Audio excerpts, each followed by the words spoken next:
Bom, vou me apresentar para vocês, pessoal do online também. Meu nome é Monique, eu sou periodontista. Eu me formei em 2002, sou periodontista desde 2004. Dou aula na Faculdade São José, assim como o Fábio, que é meu colega lá. Fui professora do Fundão também de pério. Venho de uma família de militares também, acho a carreira super tentadora. Ah, Monique, então por que você dá aula para o concurso e não seguiu a carreira? Porque eu me encontrei na docência. Então, como o militarismo, vocês já devem ter ouvido falar, você é militar 24 horas, né, a gente não consegue ter outras atribuições, pelo menos no início da carreira. Então, eu tive que optar, e aí eu optei pela docência mesmo, né. Mas, assim, fora o pessoal que tem pais militares, familiares, quem não tem, saiba que é uma carreira mesmo muito bonita, muito boa, segura, né? O meu pai é do Exército. De vocês que têm famílias de militar, são de que força? Bombeiro. Bombeiro. Aeronáutica. Então, eu sou de Brasília, e lá é a terra dos concurseiros, que todo mundo sabe, né? E eu lembro que meus amigos concurseiros de lá, independente de ser da odonto ou não, eles falavam assim, eu acredito muito nisso, que a partir do momento que você decidiu se dedicar ao concurso, você entrou na fila. Então, sua hora vai chegar. Então, pode não ser na primeira tentativa do concurso, mas a gente vai tentar isso. Mas vai passar um tempo, entrou na fila, vai estudar, se dedicar, a sua hora vai chegar, não tem jeito. Tanto que no concurso passado da Marinha foram aprovadas duas daqui, né, nas vagas, a Andressa e a outra agora eu não me lembro o nome. Aline? Então foi a Andressa e a Aline. Com base no edital passado, eu separei o curso de vocês de acordo com o edital, né? Então, nessa primeira aula a gente vai ver a anatomia do periodonto, que é uma aula bastante maçante, muito decoreba, então é porcentagem de fibras, de células, de não sei o que.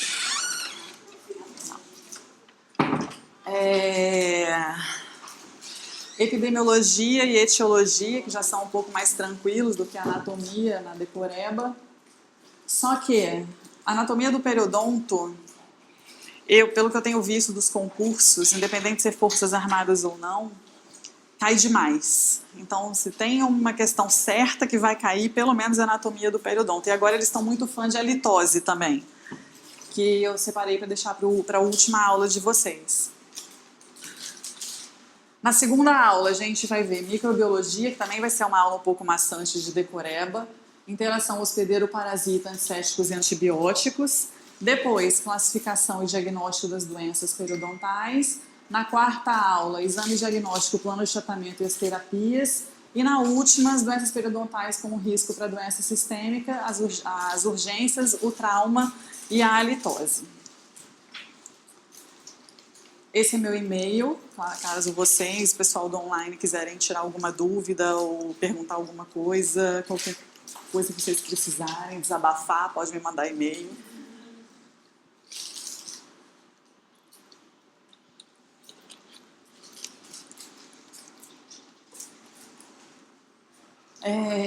Como a gente tem um limite de tamanho, de quantidade de páginas das apostilas de vocês, e a matéria é muito extensa, o que eu preferi fazer? Embora aí tenha bastante exercício. Botar o máximo de conteúdo de livro nas apostilas, e eu separei uma apostila só de questão, tá? Que daí eu posso disponibilizar para o Alexandre, ou então vocês me mandam um e-mail pedindo, que daí eu envio para vocês, porque se eu botar a questão demais na apostila, fica faltando conteúdo. E se eu colocar conteúdo demais, falta o exercício. Então, aqui tem bastante questões nessa aula, mas se vocês quiserem mais ainda, me manda e-mail, pessoal do online também, que eu envio essa apostila, que é só de questões, e posso deixar com o Alexandre também, que vocês vão ter muito mais contato com o Alexandre do que comigo. Voltando lá, vamos lá. moniquerodrigues.mor@gmail.com. De nada. Mas alguém falta anotar? Deixa eu só ver se eu tô ligada aqui. Tô. Então, a bibliografia do curso da Marinha é baseada no livro do Linde, né? E vamos começar agora a anatomia do periodonto. Você, periodontista, A anatomia do periodonto vai te fazer sofrer, não? Não? Gosta? Jura? Ninguém gosta de anatomia do periodonto. Você é pério também? Hã? Cai o tempo inteiro. A anatomia do periodonto é batata que cai sempre uma questão. E geralmente questão daquelas fibras. Fibra que vai pra cá, vai pra lá, é fibra. Então, o periodonto, ele compreende o quê? Gengiva, que faz parte do periodonto de proteção. O ligamento periodontal, o cemento e o osso alveolar propriamente dito, né, são as estruturas do periodonto de sustentação, tá? Bom, a gengiva está representada aqui nesse esquema. Esse esquema é do livro do Linde mesmo. O ligamento periodontal pelo PL. Olá. Qual a sua especialidade? Endo. Já entra assim. E o osso alveolar propriamente dito, ou lâmina dura, né? O osso alveolar, ele não faz parte do periodonto, mas sim a lâmina dura ou osso alveolar propriamente dito, tá bom? Principais funções: inserir o dente nos alvéolos e manter a integridade da mucosa mastigatória. O desenvolvimento acontece durante o crescimento e a formação dos dentes, então é concomitante. Tem início na fase embrionária, de vez em quando, vez ou outra, cai esse tipo de questão em prova de concurso. Fase embrionária, ectomesênquima, e tem origem com as células da crista neural, tá? O ectomesênquima, ele tem o papel principal, início da formação, e aí também tem os estágios de botão, capuz, campânula e desenvolvimento da raiz, que também banca de concurso gosta dessa perguntinha aqui. Né, os estágios, então, são botão, capuz, campânula e desenvolvimento da raiz. Durante o desenvolvimento, tem a formação da lâmina dental, né, nesses estágios que a gente falou, onde nos estágios de capuz, essas células do ectomesênquima, elas vão se condensar em relação ao epitélio oral, e aí o órgão dental vai dar origem ao esmalte. A papila dentária dá origem à polpa e dentina, também já vi cair isso em concurso, quem dá origem a quem. E o folículo dentário vai dar origem aos tecidos periodontais. Falando em anatomia macroscópica, tá? A mucosa oral ela compreende mucosa mastigatória, a mucosa especializada e a mucosa de revestimento. Também já vi questão de prova caindo esse tipo de pergunta. Então, a mucosa mastigatória é a gengiva revestimento do palato duro, compreende essas estruturas, essas partes. A mucosa especializada é o dorso da língua. Qual a especialidade? Parada alto lá, identifique-se. Qual a sua especialidade? Oi, bebê, você. Ai, te amo já. E você, pequenininha? Oi, tudo bem? Sua especialidade? Dentista. Gente, ela é a única de dentística aqui? Você é odontopediatra, os bebês? Ai, que lindo. Quando eu fui fazer especialização de pério, eu fiz prova para pério e para odontopediatria. Eu passei, mas eu tive que escolher. Escolhi pério, mas eu adoro atender criança. A mucosa especializada é que cobre o dorso da língua, tá? E a de revestimento o restante da cavidade oral. Como é que isso cai na prova? Cai assim. Olha lá, questão da aeronáutica 2010. Correlacionar as colunas abaixo, em seguida assinalar a alternativa que apresenta a sequência correta. Então, ele te dá as opções de mucosa mastigatória especializada e revestimento e pede para você correlacionar. Então, qual é que recobre o dorso da língua? É qual? Aqui inclui gengiva e revestimento do palato duro. E aqui inclui o restante da boca, revestimento. Então, correlacionando as letras que vocês acertaram, a letra C é o gabarito dessa questão. Então, a gengiva, que é o periodonto de proteção, né, ela é parte da mucosa mastigatória que fica lá recobrindo o processo alveolar. Circunda a porção cervical dos dentes, né, fazendo aquele arco côncavo, e consiste numa camada epitelial e conjuntiva, que se chama lâmina própria. Quando ela está saudável, a cor é rosa e o contorno de arco côncavo regular, bonitinho, com um contorno festonado, perdão. Oi, tudo bem? Nome? O quê? Oi, dá um abraço. Prazer. prazer, Monique. Qual a sua especialidade? Pério? Ah, então já não. Falando em gengiva. Limite coronário da gengiva, margem gengival livre. Limite apical, linha muco-gengival ou junção muco-gengival. Estou apanhando aqui do negócio. A junção muco-gengival, ela separa quem? Gengiva inserida de mucosa alveolar, que é mais avermelhada do que a gengiva, que é mais rosa. E não há linha muco-gengival no palato, por quê? Porque ele é recoberto por mesmo tipo de tecido, tá? Gengiva livre, cor rosa. Isso aqui também já vi questão de prova, perguntando as características daquele tecido, tá? Superfície opaca, consistência firme e compreende tecido gengival vestibular, lingual e as papilas. A livre, como a gente já tinha dito antes, vai da margem gengival até a ranhura gengival livre, onde ela vai se tornar gengiva inserida. A gengiva livre é aquela que a gente consegue inserir a sonda periodontal, né, que ela não está aderida ao dente. Localizada a cerca de 1,5 mm a 2 mm coronariamente a JCE, junção cemento-esmalte. Por que eu coloquei isso? Porque o concurso da Marinha ele gosta de números. Então, qual é a distância, a espessura do cemento? Vocês vão ver questões assim mais para frente. Então, tudo que tem números, porcentagem, 20%, 1,5%, 2,5%, o concurso gosta. Então, por isso que vocês vão ver muitos números aí, muito decoreba, uma aula muito decoreba, tá? Mas com essa finalidade. Como eu disse, na situação de saúde, ela está em contato íntimo com a superfície do esmalte, mas mesmo assim ela não é aderida ao esmalte. Papila interdental, ela que confere esse contorno da gengiva que a gente vê, tá? E é determinada pelo quê? Pelo contato entre os dentes. No caso dos dentes posteriores, a gente não tem um ponto de contato, a gente tem uma superfície de contato, né? E pela largura da superfície proximal deles, e pela junção cemento-esmalte. Na papila, a região anterior ela tem essa forma piramidal e nos molares ela é um pouco mais achatada, que a gente tem até aquela área famosa que é o col, né? Oi, tudo bem? Qual é o seu nome? Mariana, qual é a sua especialidade? Gente, ri à toa. Dá um abraço aqui, você merece. Tá bom. A pessoa chega do calor rindo, ela merece um abraço. Qual é a sua especialidade, Mariana? Não, tava aqui, você não perguntou. Perguntei? Gente, eu tô bêbada. É o quê? Mentira, não bebi não. Corta isso, Alexandre, pelo amor de Deus. Não tá?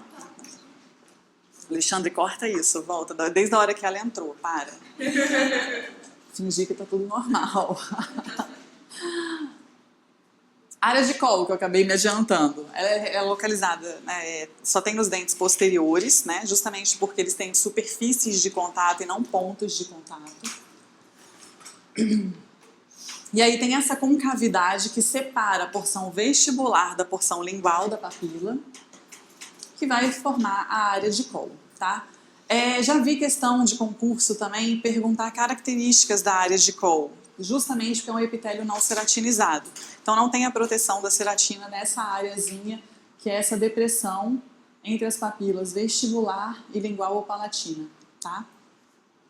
Então essa área ela é diferente do resto da gengiva porque é um epitélio delgado não ceratinizado. Como é que cai na prova isso? Questão 2012. No periodonto normal, a área de col presente na região de premolares e molares é recoberta por epitélio delgado do tipo mole, né? Eu vou dar uma distância maior dessa questão aí para muito fácil. Então, não ceratinizado. Então, questão de concurso, uma questão simples que pode ser a diferença. Oi, tudo bem? Você já esteve aqui antes, eu não lembro? Eu vou começar assim. Como é seu nome? Cristine. Oi, Cristine, tudo bem? Qual é a sua especialidade? Endo. A Endo está dominando aqui, né? Agora eu vou começar a perguntar se já estava aqui, se saiu, porque, gente, a pessoa tá o calor, assim. A gengiva inserida, diferente da gengiva livre, ela é firme, também tem a cor rosa, apresenta essas pequenas depressões que são o stippling. Também já vi cair em concurso perguntando quais os nomes dessas pequenas depressões da gengiva inserida, né, que dão esse aspecto de casca de laranja. E mais um número para vocês, porque concurso gosta de número, presente em mais ou menos 40% dos adultos.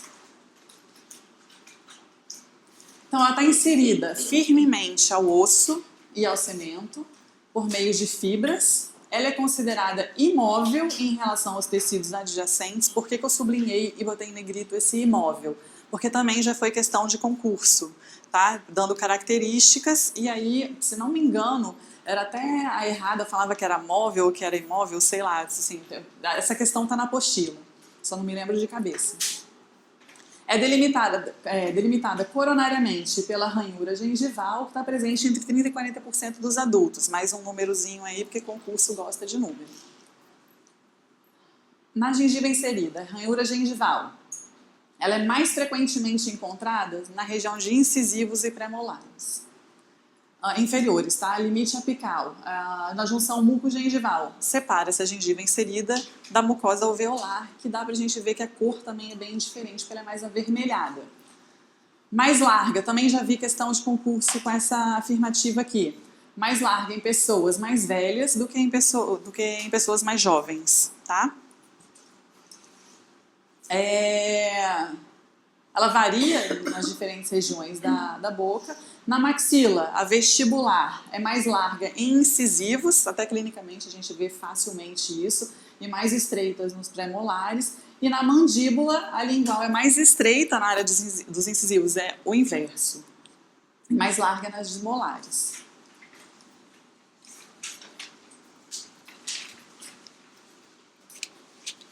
Tem alguém sentado aqui?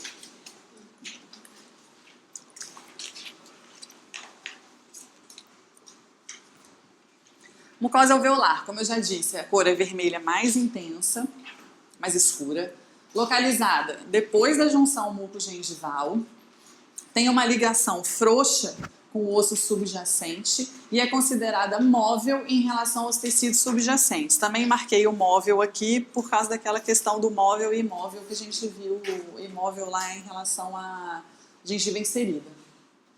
Então, esse é um desenho esquemático mostrando, né, os diferentes tipos de gengiva. Então, margem gengival no limite apical, a gengiva livre, gengiva inserida, mucosa alveolar. Tá? Alguém tem alguma dúvida até aqui? Odeio pério, amo pério, não? Então tá bom. Uma foto que dá pra gente ver o stippling, né, que é esse formato de casca de laranja na gengiva inserida. E agora a gente vai falar um pouco de anatomia microscópica gengival, que é a parte que o concurso acho que gosta mais ainda, que é a mais decoreba de todas, né? Então, epitélios que recobrem a gengiva. A gente tem, gengiva livre, perdão. Epitélio oral, que está voltado para a cavidade oral. O epitélio do sulco, que está voltado para o dente. Então, se a gente inserir a sonda nessa parte, que a sonda vai bater lá dentro do sulco da bolsa, né? Do sulco, perdão. E o epitélio juncional, que promove o contato entre gengiva e dente. Então, também já vi questão de concurso cair perguntando quais são os tipos de epitélio que recobrem a gengiva livre.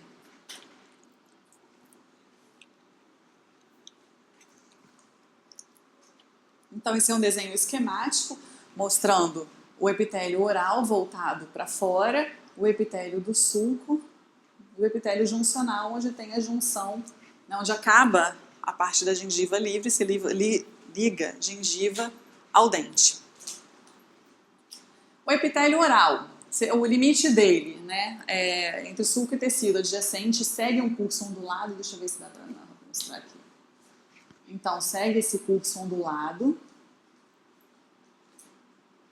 Papilas do conjuntivo são essas projeções do conjuntivo para dentro do epitélio, e tem as cristas epiteliais, que são as projeções do epitélio para dentro do conjuntivo. Então, vocês podem ver aqui essas projeções.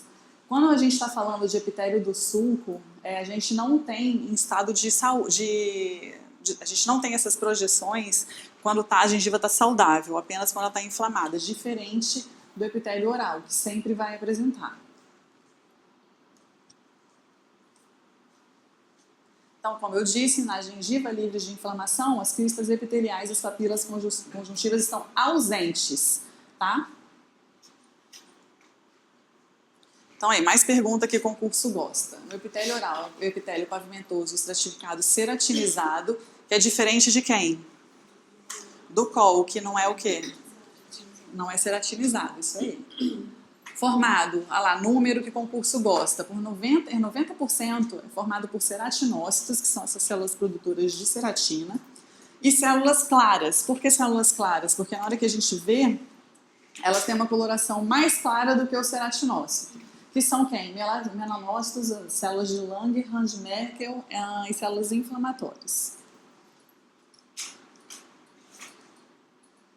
Estruturas do epitélio oral. A gente tem a lâmina lúcida e a lâmina densa. As fibrilas de ancoragem, também já vi cair questão sobre isso em prova.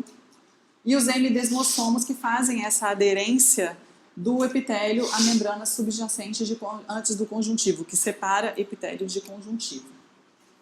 O epitélio ainda pode ser dividido em 4 camadas. Alguém chuta? Alguém lembra quais são as camadas? Muito bom. Então, basal, espinhosa, granulosa. Quero todas as características de cada uma delas em 7 segundos. Vai? Não? Então, esquematizando, né, a camada basal, a espinhosa, a granulosa e a camada córnea. Também o concurso gosta dessa parte dessas camadas, né? Então, na camada basal, as células elas são mais cilíndricas ou cúbicas. Estão em contato com a membrana basal, que separa, né, epitélio conjuntivo, e elas têm a capacidade de se dividir por mitose. Então, elas se dividem por mitose, e aí os ceratinócitos começam a migrar para a camada qual? A primeira, a mais superficial. Córnea, isso aí. E aí a célula mais velha, mais antiga, né, passa para a camada seguinte e começa a atravessar esse epitélio até chegar à camada córnea, mas já como um ceratinócito. Esse tempo que ela demora para chegar lá da basal até a córnea de mais ou menos 1 mês.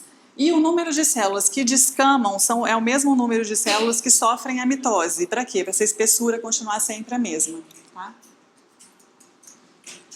A membrana basal separa epitélio de conjuntivo e é provavelmente produzida pelas células do epitélio. Possui quem? Glicoproteínas, complexos de proteínas e polissacarídeos. A lâmina lúcida está logo abaixo das células basais, tá?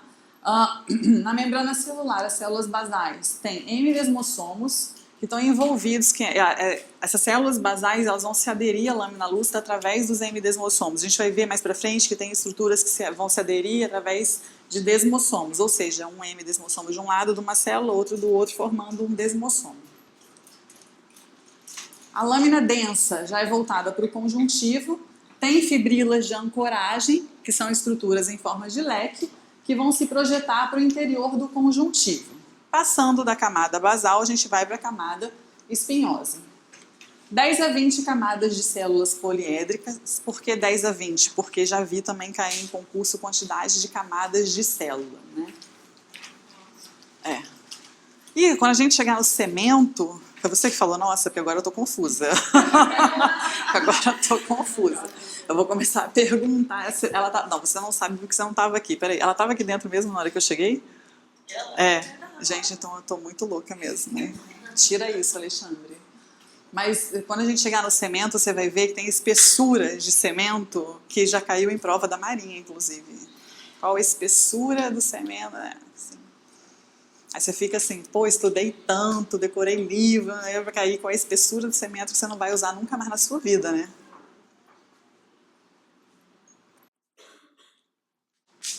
Como eu disse, ó, nessa camada, elas se ligam através dos desmossomos, ou seja, um hemidesmossomo numa célula se ligando a um hemidesmossomo da outra célula e esses 2 hemidesmossomos formando um desmossomo.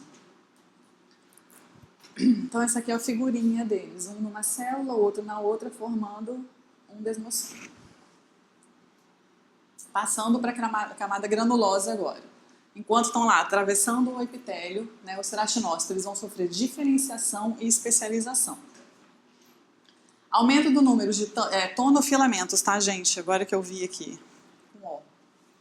Aumento do número de desmossomos e diminuição gradativa do número de organelas citoplasmáticas. Então, vocês vão ver que quando chegarem lá em cima, num tipo de tecido vão estar sem núcleo, em outro ainda vai ter resto de núcleo, mas a gente vai ver mais pra frente quem é quem. Então, começam a aparecer esses grânulos de ceratohialina no citoplasma das células. A transição é brusca para outra camada.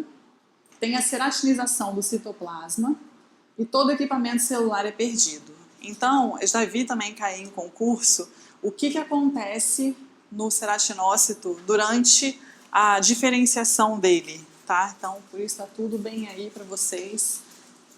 Acho que eu botei essa questão aí também na apostila.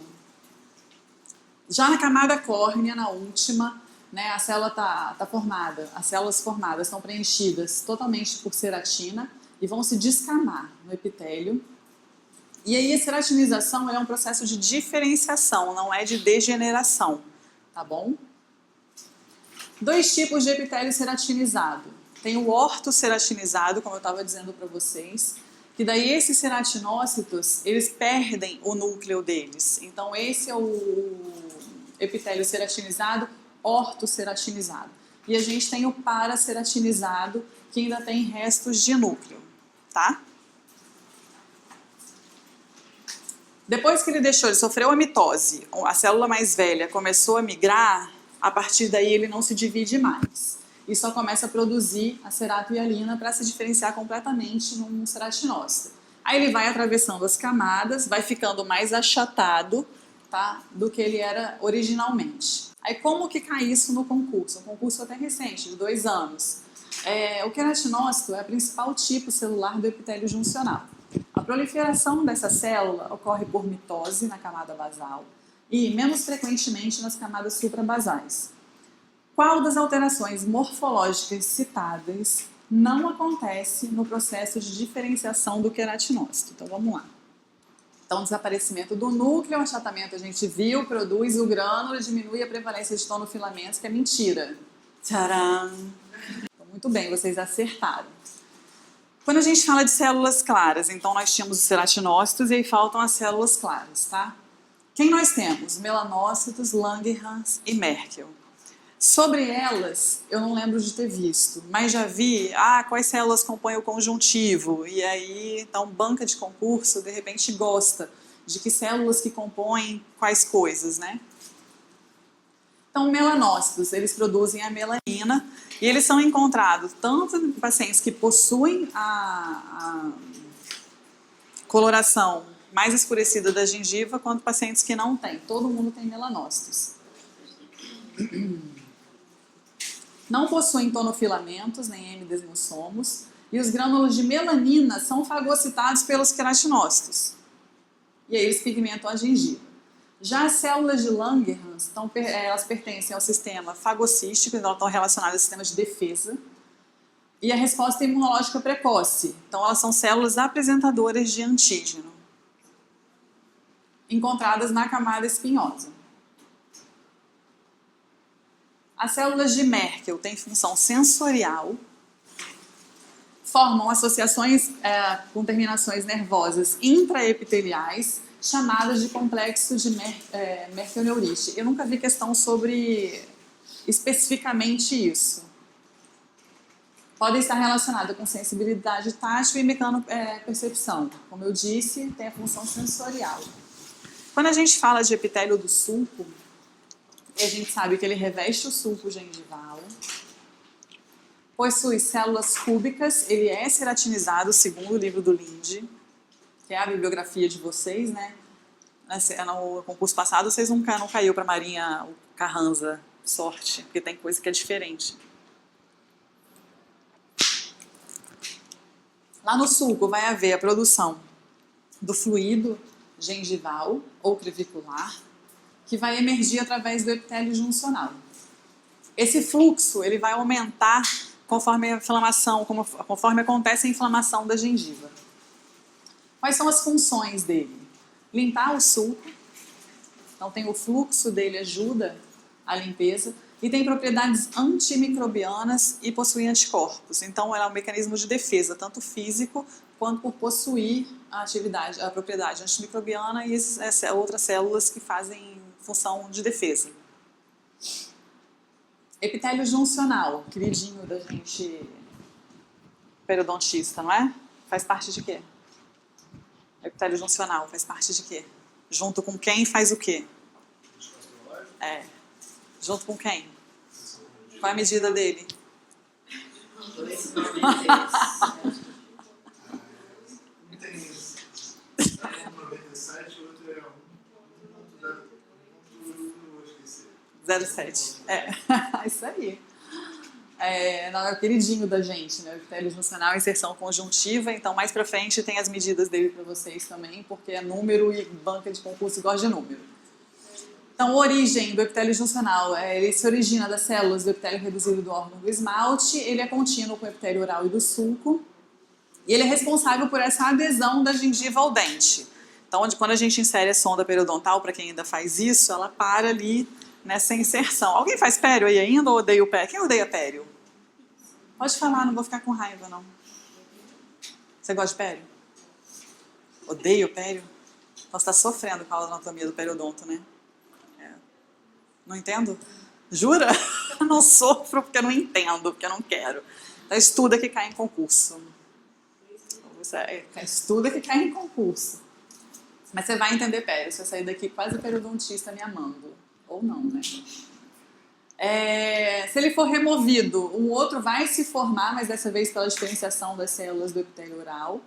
Ele é mais largo. Isso aqui já caiu em concurso também. Na parte relativa à coroa, que tem de 15 a 20 camadas de célula, e mais estreito na região da junção cemento-esmalte de 3 a 4 células, tá? Então isso daí já caiu também em concurso. Tem remodelação constante. Essas células migram da base até a base do sulco, onde elas vão escamar. Tem camada basal e várias suprabasais. Essas células são achatadas e paralelas ao esmalte, tá? As células estão aderidas ao esmalte dos dentinhos. E entre o epitélio juncional, que se liga lá. Você lembra, João? Nem epitélio juncional você lembra? Fala a verdade pra mim. Ah, não, mas isso é desumano para qualquer ser humano. Ser desumano para qualquer ser humano. Não tem fibrilas de ancoragem, também já caiu. E os hemidesmossomos nas células epiteliais que aderem o epitélio juncional ao esmalte. Então, como é que é aderido o epitélio juncional? Através de hemidesmossomos. Isso também já caiu em concurso.